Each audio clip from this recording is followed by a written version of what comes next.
You join a meeting, you start discussing the app's architecture, and there it goes. API gateway, load balancer, reverse proxy. To you, they all sound exactly the same. I mean, what's even the difference? Well, there are differences, and let's break them down. The API gateway. It's called the gateway because it stands right in front of your API. Now, I know what you're thinking. Everything stands in front of the API, even the load balancer. But the gateway's main job is protection and orchestration. Imagine you have an endpoint that performs some intense processing. One day, a bad guy decides to hit that endpoint with 10,000 requests. Without protection, bye-bye backend, have a great day. This is where the API gateway saves you. It introduces rate limiting, file size restrictions, and authentication checks that minimize the chances of someone crashing your server. It also handles routing. In a microservices setup, if a user hits payments endpoint, the gateway knows to send it to the payment service. If they hit orders payment, it routes it to the order service.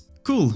But what about the load balancer? Again, it stands in front of your API, but instead of focusing on security, it focuses on spreading the load. Let's say you have 3 instances of your app because one server just can't handle all the traffic. The load balancer intercepts the client's request, checks which server is free or least overwhelmed, and sends the request there, effectively balancing the load. So the gateway protects, while the load balancer balances. But then, what the fuck is a proxy and why is it reverse? It's actually very simple. Its main task is to isolate your servers from the public internet. In a secure setup, your servers reside in a private network that no one can access directly. Only the reverse proxy can talk to them. When a client performs a request, the reverse proxy, which is in the public network, intercepts it and forwards it to the private server. This adds a massive layer of security because no one else is talking to your actual servers directly. Now, I know you're probably still confused. You've heard of tools like Nginx, and they say it can do load balancing, it can be a reverse proxy, and it can act as an API gateway. It seems like it does everything, and that's actually where the confusion comes from. These 3 terms are often used interchangeably